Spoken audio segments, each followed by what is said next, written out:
Hello बच्चों, आज हम ये अपना तीसरा लेक्चर ले रहे हैं सार्वजनिक वित्त की प्रकृति और क्षेत्र के चैप्टर से। और ये आज इसका लास्ट लेक्चर है। 3 लेक्चर्स में ये चैप्टर कंप्लीट हो रहा है। तो अभी तक हमने पढ़ा था कि सार्वजनिक वित्त की परिभाषाएं क्या क्या है, जिसमें हमने पढ़ी अत्यधिक व्यापक परिभाषा किसने दी, क्या विशेषताएं थी। उसके बाद हमने पढ़ा सार्वजनिक वित्त की विषय सामग्री क्या है, इसमें किन किन चीज़ों को हम शामिल करते हैं। और आज हम ले रहे हैं कि सार्वजनिक वित्त की प्रकृति क्या है, इसकी नेचर क्या है, कि सार्वजनिक वित्त को हम विज्ञान की श्रेणी में रखें या कला की श्रेणी में रखें, या इसमें विज्ञान और कला दोनों की विशेषताएं शामिल हैं। और एक चीज पढ़ेंगे कि सार्वजनिक वित्त का अन्य सोशल साइंसेज जो हैं, सामाजिक विज्ञान जो है, उनके साथ क्या संबंध है।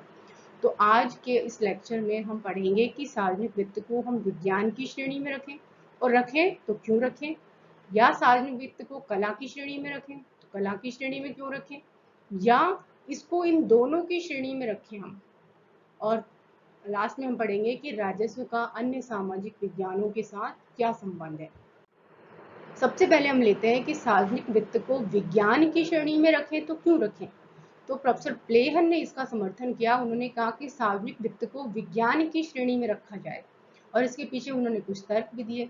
उन्होंने कहा, सबसे पहले तो हम देखें कि विज्ञान क्या है। विज्ञान का मतलब होता है किसी भी चीज का क्रमबद्ध और व्यवस्थित अध्ययन। और विज्ञान चूंकि क्या है, सत्य पर आधारित होता है कि क्या है। जैसे गुरुत्वाकर्षण का नियम है, वो ये कहता है कि यदि किसी चीज को ऊपर फेंका जाएगा तो वो हमेशा नीचे ही गिरेगी। तो ये सत्य है। तो विज्ञान के जो नियम होते हैं वो प्रयोग और प्रेक्षण पर आधारित होते हैं और सत्यता पर आधारित होते हैं। इसी तरह तो प्लेहन ने कहा कि जो राजस्व या सार्वजनिक वित्त है, वो भी विषय वस्तु के संबंध में निश्चित विवेचना प्रस्तुत करता है कि यदि ये वाला कर लगा तो इसका प्रभाव क्या पड़ेगा। यदि इस सामाजिक वस्तु या सार्वजनिक वस्तु पर या सामाजिक सेवा पर खर्च किया गया तो इसका प्रभाव क्या पड़ेगा। दूसरा, उन्होंने कहा कि सार्वजनिक वित्त के अध्ययन में उन वैज्ञानिक विधियों व अन्वेषणों का सहारा लिया जाता है जो उसे विज्ञान की सीमा में पहुंचाती है। अतः सार्वजनिक वित्त में भी हम वैज्ञानिक विधियों का प्रयोग करते हैं। वैज्ञानिक विधियां मतलब प्रयोग पर आधारित होती हैं, प्रयोग करके हम उस सत्यता पर पहुंचते हैं। तो सार्वजनिक वित्त में भी ये प्रयोग किया जाता है कि यदि हमने इनकम टैक्स की रेट्स बढ़ाई या हमने किसी विशेष वस्तु पर कर लगाया तो उसका क्या प्रभाव पड़ेगा। लोक वित्त के अंतर्गत मानवीय ज्ञान के एक सीमित क्षेत्र का अध्ययन किया जाता है जो क्या है से संबंधित है। मानवीय ज्ञान के दो पहलू इन्होंने बताया कि एक तो होता है क्या है, मतलब वस्तु स्थिति क्या है, और दूसरा है कि क्या होना चाहिए। जैसे देखिए, ईमानदारी से काम करना चाहिए, लेकिन वस्तु स्थिति क्या है।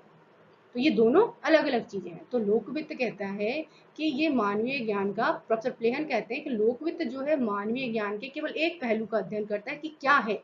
ये इसके बारे में कुछ भी नहीं बताता कि क्या होना चाहिए, कि यदि सरकार टैक्स की रेट्स को बढ़ाती है या नया कर लगाती है तो ये वस्तु स्थिति बताता है कि उसका क्या प्रभाव पड़ेगा, लेकिन क्या प्रभाव पड़ना चाहिए इसके बारे में ये कोई जानकारी नहीं देता।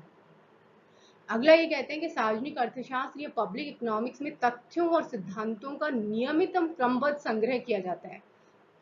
सिद्धांतों का और उनका क्रमबद्ध हम संग्रह करते हैं, और विज्ञान में भी हम क्या करते हैं, तथ्यों और सिद्धांतों का नियमबद्ध और क्रमबद्ध संग्रह करते हैं। अगले ये कहते हैं कि अर्थशास्त्र वस्तु स्थिति के संबंध में निश्चित विवेचना करता है और उसके बारे में पूर्वानुमान भी लगा सकता है।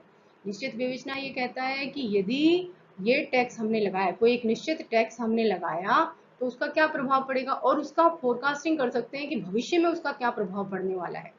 उसके वर्तमान के जो प्रभाव है उसके आधार पर हम ये फोरकास्ट या पूर्व अनुमान लगा सकते हैं कि भविष्य में इसका क्या प्रभाव पड़ेगा। तो इस तरह से प्रोफेसर प्लेहन कहते हैं कि सार्वजनिक वित्त में क्योंकि विज्ञान की सारी विशेषताएं शामिल हैं, कि इसमें तथ्यों का क्रमबद्ध और नियमित संग्रह किया जाता है, ये निश्चित विवेचना पर प्रस्तुत करता है और पूर्वानुमान लगा सकते हैं। ये सार्वजनिक वित्त का अध्ययन क्योंकि वैज्ञानिक विधियों पर आधारित है, इसलिए इन सारी विशेषताओं के कारण हम सार्वजनिक वित्त को विज्ञान की श्रेणी में रख सकते हैं। अब दूसरे अर्थशास्त्री हैं, वो कुछ अर्थशास्त्री कहते हैं कि विज्ञान नहीं, इसको हम कला की श्रेणी में रख सकते हैं। तो अब कला क्या होती है। कला का अभिप्राय ने लिया है किसी कार्य को करने के ढंग को बताता है। कला क्या है, कहते हैं ना कि ये कला है, मतलब ये किसी कार्य को करने का ढंग है, आर्ट है। कला हमें सही दिशा की ओर प्रवृत्त करना इसका उद्देश्य होता है कि कहाँ किस तरफ सही है। यदि सच बोलना मतलब सही है तो कला हमें बताएगी कि हमें सही बोलना चाहिए, हमें सही तरीके से अपना काम करना चाहिए।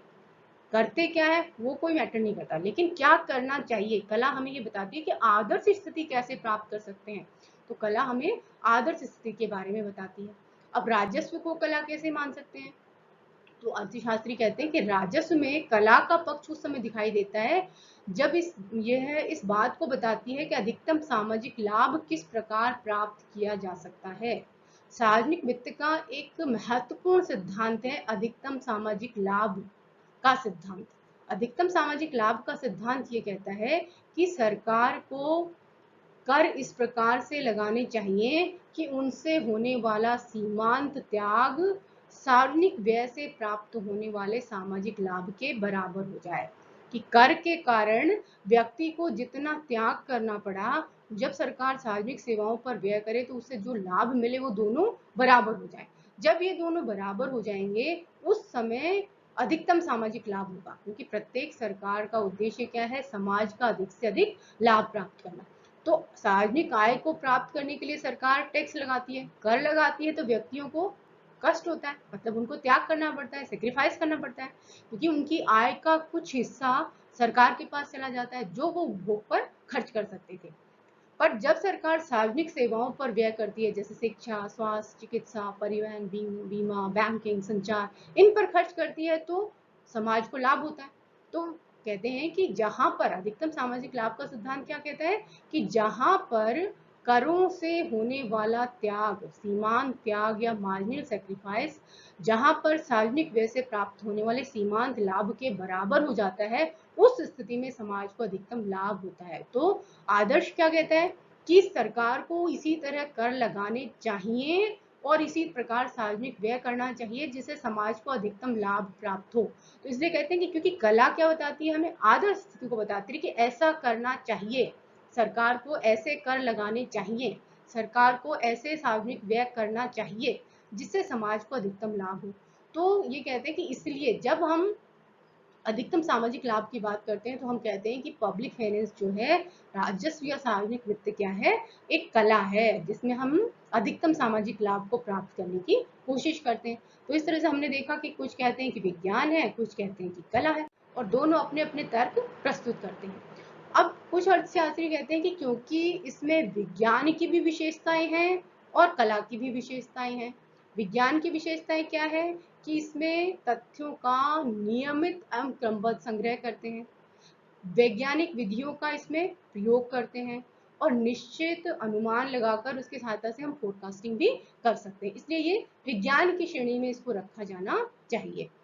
अब कला कैसे है, कला इस तरह से है कि जब हम उनको खर्च करते हैं, जैसे हमने लिया कि जब हम अधिकतम सामाजिक लाभ की बात करते हैं जो सार्वजनिक वित्त का एक महत्वपूर्ण सिद्धांत है, तो प्रत्येक सरकार का उद्देश्य जो है अधिकतम सामाजिक लाभ को करना है कि समाज को अधिकतम लाभ प्राप्त हो। तो जब सरकार टैक्स लगाती है और सार्वजनिक व्यय को करती है तो उस समय ये कला के रूप में दिखाई देती है। तो अर्थशास्त्री कहते हैं कि सार्वजनिक वित्त विज्ञान और कला दोनों की श्रेणी में रखी जा सकती है।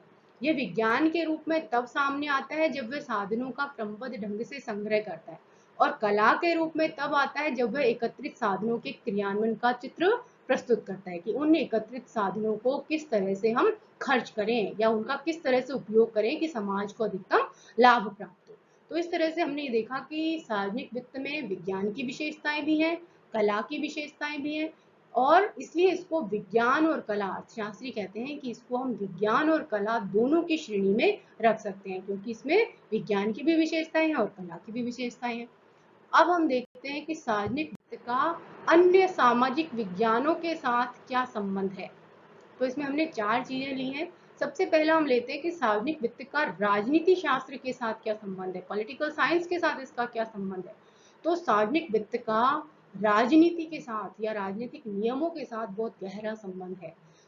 सार्वजनिक वित्त के जितने भी नियम हैं उस देश की राजनीतिक स्थिति पर निर्भर करते हैं कि उस देश में प्रजातंत्र है, साम्यवाद है, समाजवाद है, पूंजीवाद है या मिश्रित अर्थव्यवस्था है, या किस तरह की तो अर्थव्यवस्था है और किस तरह की राजनीतिक स्थिति है। उस राजनीतिक स्थिति के आधार पर वहां पर नियम बनते हैं सार्वजनिक वित्त के, कि क्या तो सरकार को टैक्स लगाना चाहिए और किस तरह से सरकार को सार्वजनिक व्यय करना चाहिए। तो सार्वजनिक वित्त के जितने भी नियम हैं, हम कहेंगे कि वो उस देश की राजनीतिक स्थिति पर निर्भर करते हैं कि प्रजातंत्र है तो किस तरह के नियम बनेंगे, साम्यवाद है तो किस तरह के नियम बनेंगे, और यदि समाजवाद है तो किस तरह के नियम बनेंगे। नियम का मतलब है कि टैक्स लगने के नियम क्या होंगे, सार्वजनिक व्यय के नियम क्या होंगे, सार्वजनिक ऋणों के नियम क्या होंगे, और उस सरकार का उद्देश्य क्या होगा। तो इस तरह से सार्वजनिक वित्त का राजनीति शास्त्र के साथ एक गहरा संबंध है। अब हम लेते हैं कि सार्वजनिक वित्त का अर्थशास्त्र के साथ क्या संबंध है। तो हम कहेंगे कि अर्थशास्त्र के साथ भी बहुत गहरा संबंध है। अर्थशास्त्र के बिना सार्वजनिक वित्त के नियम नहीं बन सकते। जैसे यदि सरकार को टैक्स लगाना है तो उसे ये देखना पड़ेगा कि जिस वस्तु पर वो टैक्स लगा रही है उस वस्तु की मांग की लोच कैसी है। यदि उस वस्तु की मांग की लोच बेलोचदार है तो ऐसी स्थिति में यदि सरकार टैक्स लगाएगी तो उसकी डिमांड पर कोई प्रभाव नहीं पड़ेगा। बेलोचदार मांग का मतलब कि उस वस्तु की कीमत चाहे कुछ भी हो, हमें उस वस्तु को खरीदना ही पड़ेगा। मतलब हमारी जो आवश्यक वस्तुएं होती हैं, नेसेसिटीज होती हैं, वो बेरोजगार मांग वाली होती है कि यदि उनकी कीमत पर कितना भी प्रभाव पड़े, कितनी भी बढ़ जाए या घट जाए, हम उसको एक निश्चित अनुपात में काम में जो लेना है वो लेते रहेंगे। अब यदि ऐसी वस्तु पर सरकार ने टैक्स लगा दिया जिसकी मांग पूर्णतया लोचदार है, पूर्णतया लोचदार मतलब कि यदि हमको उसको उपभोग नहीं भी करेंगे तो कोई फर्क नहीं पड़ने वाला, मतलब उसका कीमत के साथ क्या संबंध है कि यदि कीमत बढ़ेगी तो उसकी मांग घट जाएगी। तो ऐसी स्थिति में सरकार को ये सार्वजनिक वित्त में टैक्स को लगाते समय, करों को लगाते समय ये देखना पड़ता है कि उस वस्तु की मांग की लोच कैसी है। और मांग की लोच हम अर्थशास्त्र में पढ़ते हैं कि मांग की लोच कई तरह की होती है। पूर्णतः बेरोजगार भी हो सकती है, बेरोजगार भी हो सकती है, इकाई लोचदार भी हो सकती है, अधिक लोचदार भी हो सकती है और पूर्णतः लोचदार भी हो सकती है। तो सार्वजनिक वित्त के साथ अर्थशास्त्र का इस तरह एक गहरा संबंध है कि जब तक जिस पर टैक्स लगाया जा रहा है, जिस वस्तु पर कर लगाया जा रहा है, तब यदि उसकी मांग की लोच का हमें पता नहीं होगा तब तक हम वो हमारा जो कर है वो सफल नहीं हो सकता है। अब आता है कि सार्वजनिक वित्त का इतिहास के साथ क्या संबंध है। तो सार्वजनिक वित्त का इतिहास के साथ ये संबंध है कि इतिहास का मतलब है इसमें हमें भूतकाल की घटनाओं के बारे में पता चलता है कि यदि भूतकाल में कोई कर लगाया गया या कोई सार्वजनिक व्यय किया गया तो उसका क्या प्रभाव पड़ा। मतलब सरकार ने टैक्स से रिलेटेड कोई सुधार किए तो उनका क्या अर्थव्यवस्था पर प्रभाव पड़ा, या सरकार ने सार्वजनिक सेवाओं में व्यय का कोई पैटर्न चेंज किया तो उसका क्या प्रभाव पड़ा। तो भूतकाल या इतिहास हमें ये बताता है कि जो नीति सरकार ने उस समय काम में ली तो उसका प्रभाव क्या पड़ा। तो सार्वजनिक वित्त भी भविष्य की जो घटनाएं हैं, सॉरी भूतकाल की जो घटनाएं हैं उसके लिए भविष्य के लिए नीतियां बनाते हैं। मतलब उन नीतियों के आधार पर यदि कोई नीति बहुत सफल रही है तो उस आधार पर सार्वजनिक वित्त ने उसी तरह की नीति बनाएंगे। और यदि कोई प्राचीन या भूतकाल में हमने कोई ऐसी नीति बनाई है जिसका प्रभाव अच्छा नहीं पड़ा है तो ऐसी स्थिति में सरकार ऐसी नीतियों को बनाने से बचती रहेगी। तो इस तरह से इतिहास की सहायता से सार्वजनिक वित्त में ये देखा जाता है कि कौन सी नीतियां तो सफल रही जिनको हम आगे और बना सकते हैं, और कौन सी नीतियां जो है असफल रही जिनको हमें काम में नहीं लेना है। अब आता है कि सार्वजनिक वित्त का स्टैटिस्टिक्स या सांख्यिकी के साथ क्या संबंध है। तो सार्वजनिक वित्त जो है उसके जो नियम या सिद्धांत हैं वो आंकड़ों पर आधारित होते हैं। सार्वजनिक वित्त में हम आय और व्यय से संबंधित आंकड़ों को एकत्रित करते हैं और सांख्यिकी में भी हम आंकड़ों का लेना देना है। तो इस तरह से सार्वजनिक वित्त में सांख्यिकी की सहायता से आंकड़ों को एकत्र करते हैं और उनका क्रियान्वयन करते हैं। तो इस तरह से हमने देखा कि राजस्व या सार्वजनिक वित्त का राजनीति शास्त्र के साथ क्या संबंध है, अर्थशास्त्र के साथ क्या संबंध है, इतिहास के साथ क्या संबंध है और सांख्यिकी के साथ क्या संबंध है। तो इस तरह से इस लेक्चर में हमने देखा सबसे पहले कि सार्वजनिक वित्त की प्रकृति क्या है, विज्ञान है तो विज्ञान क्यों है, उसमें विज्ञान की कौन सी विशेषताएं हैं। दूसरा हमने देखा कि ये कला है, कुछ अर्थशास्त्री कहते हैं कि जो सार्वजनिक वित्त है वो कला है, तो कला है तो क्यों है। और कुछ कहते हैं कि इसको सार्वजनिक वित्त को हम विज्ञान और कला दोनों की श्रेणी में रख सकते हैं। तो फिर हमने देखा कि हमको इसको दोनों की श्रेणी में हम कैसे रख सकते हैं। इसके बाद हमने लिया कि राजस्व का या सार्वजनिक वित्त का अन्य सामाजिक विज्ञानों के साथ क्या संबंध है। तो राजनीति शास्त्र के साथ क्या संबंध है, अर्थशास्त्र के साथ क्या संबंध है, इतिहास के साथ क्या संबंध है और सांख्यिकी के साथ क्या संबंध है। तो इस तरह से आज हमारा ये पहला सार्वजनिक वित्त की प्रकृति और क्षेत्र जो है चैप्टर कंप्लीट होता है। तो इसके साथ ही ये चैप्टर खत्म होता है। Thank you.